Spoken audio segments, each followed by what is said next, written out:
Semua orang menjadi sangat gelisah dan panik. Akane yang berada di tengah kerumunan itu sedang kebingungan apa yang sedang terjadi. Tapi ia menyadari sesuatu ketika ia melihat adiknya terbaring tak bernyawa dan menjadi sangat frustasi. Dan itu membuat Akane terbangun dari mimpi buruknya. Wajar, itu karena hari ini adalah hari keberangkatan adiknya melakukan tugas priestess. Akane pun menyiapkan makanan serta bekal untuk Hiyori. Hiyori yang sedang melihat kakaknya memasak menjadi sangat penasaran dan meminta satu saja dari makanan yang Akane buat saat ini. Akane pun dengan terpaksa memberikan satu makanan dan membuat Hiyori merasa sangat senang memakannya. Hiyori sangat menyukai rasanya dan Akane berkata kalau tak ada tambahan lain dan harus menyimpannya untuk dimakan nanti. Tapi Hiyori belum mengatakan apapun. Hiyori juga ingin dried plum dan salmon untuk onigirinya, tapi Akane belum bisa mendapatkan salmon di sini dan Hiyori harus bisa menahannya dengan salmon flakes. Tapi Hiyori menolaknya dan menjadi sangat kesal. Akane akan berusaha untuk mencari sesuatu yang mirip salmon di dunia ini dan bekal sudah siap dan membuat Hiyori menjadi sangat senang melihatnya. Meskipun diisi dengan lauk yang biasanya, tapi Hiyori merasa senang bisa memakan masakan kakaknya meskipun ia sedang bertugas. Tapi mendengar itu membuat Akane menjadi sangat sedih. Hiyori yang melihat kakaknya yang terpuruk itu berkata, meskipun mereka tiba-tiba terpanggil di dunia lain dan diangkat sebagai seorang priestess dan mendapatkan semua perhatian, pada awalnya Hiyori tak percaya. Tapi ini membuat Hiyori sedikit senang. Ini seperti menjadi karakter utama dalam sebuah cerita dan di mana Hiyori menjadi sosok penting di sana. Tak ada rasa bahagia yang sekuat ini. Hiyori melakukan ini bukan untuk menyelamatkan dunia atau kerajaan, tapi hanya demi keegoisan dirinya saja. Hiyori menjadi seorang priestess karena itu adalah keinginan Hiyori sendiri. Jadi Hiyori harus bertanggung jawab atas keputusannya. Hiyori berjanji kalau ia tak akan mati semudah itu. Jadi Hiyori berharap agar kakaknya Akane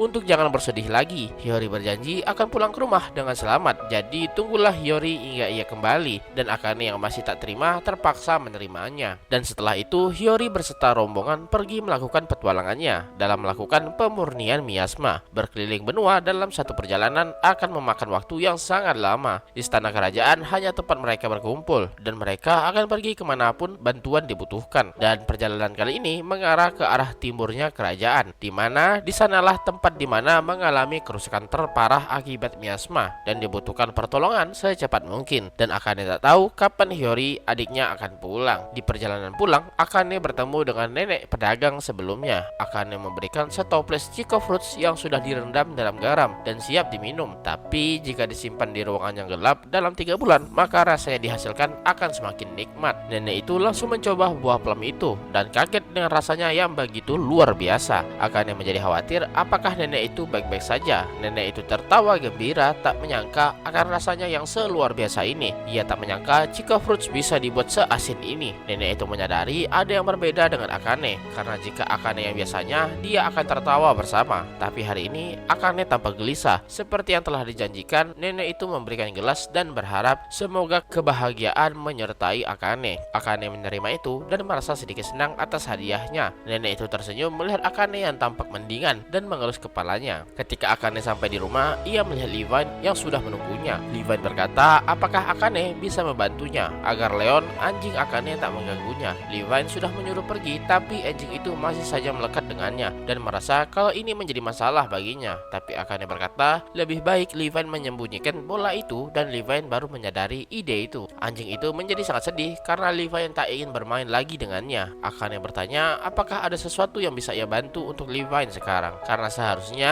jadwal infeksi tak ada hari ini. Tapi Levine bingung harus berkata apa dan memberikan Akane sesuatu. Akane bingung apa itu. Levine berkata kalau ini adalah milk wine atau wine susu dan sangat bagus untuk bisa tidur lelap di malam hari. Levine yang merasa malu berkata kalau itu bukan darinya tapi dari Daisel. Akane pun berteriak dan berkata untuk menunya sebentar dan berlari meninggalkan Levine. Akane pergi ke dapur dan kembali dengan penuh kepanikan. Akane memberikan bekal untuk Levine sembari berkata untuk mengembalikan tempatnya di lain hari dan Levine bisa menikmati bekalnya dan juga terima kasih atas wine-nya yang membuat Levine kebingungan. Levine pun pulang dengan membawa bekal itu. Jet bertanya haruskah mereka makan bersama siang ini. Priestess juga sudah pergi dan mereka harus istirahat juga. Jet membawa tikar lipat dan membawanya ke halaman. Mereka makan siang di sana dan menikmati masakan yang sudah Akane buat sebelumnya. Meskipun sudah dingin, tapi rasanya masih saja enak. Akane juga menyadari sudah lama ia tak memakan karage. Itu karena Hiyori memakan semuanya ketika makan malam. Sweet roll omelette juga bukan selera Akane karena Akane lebih suka pakai soy sauce. Tapi ini karena permintaan Hiyori. Teriyaki meatball juga permintaan Hiyori. Potato salad juga salah satu favorit Hiyori. Hiyori selalu menyisakannya agar bisa dimakan besok, dimana akan disatukan ke dalam roti lalu dipanggang dengan keju. Akane kepikiran biasanya Hiyori memakan bekalnya di jam segini juga. Hiyori menjadi sangat menjengkelkan ketika ia kelaparan. Jadi Akane berharap kalau Hiyori bisa memakannya dengan tenang. Jet yang sedang menikmati makanannya terdiam ketika melihat Akane, dimana Akane menangis sejadi-jadinya. Teringat soal adiknya yang mempertaruhkan nyawanya sekarang, dan bisa saja sebelum itu adalah terakhir kali Akane bertemu Hiyori. Jet menjadi panik, tapi Akane menyadari kalau ia selalu memikirkan dirinya sendiri. Suatu hari mereka terpanggil di dunia lain. Kebutuhan sehari-hari mereka sudah terpenuhi karena Akane adalah kakak dari Priestess. Tapi bagaimana jika Hiyori gagal menjadi Priestess? Dan Akane takut dengan apa yang menunggunya di masa depan. Karena itulah Akane memberikan adiknya. Akane bisa menghentikan adiknya jika ia mau mencobanya. Tapi ia membiarkan Hiyori menyelamatkan dunia dan juga mendukungnya hanyalah alasan belaka.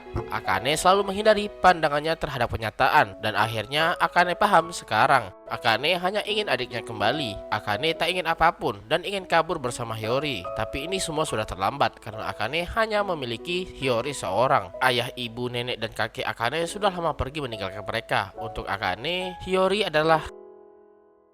Jet pun berkata kalau Hiyori dan Akane sudah menyelamatkan dirinya. Dunia sedang menuju kehancuran, tapi saat ini mereka sudah menemukan harapan mereka, dan itu adalah kenyataan yang tak dapat diubah. Jet memegang tangan Akane dan berkata terima kasih sudah datang ke dunia ini. Akane selalu tersenyum dan memasak untuk mendukung Priestess. Mereka semua sangat bersyukur soal itu.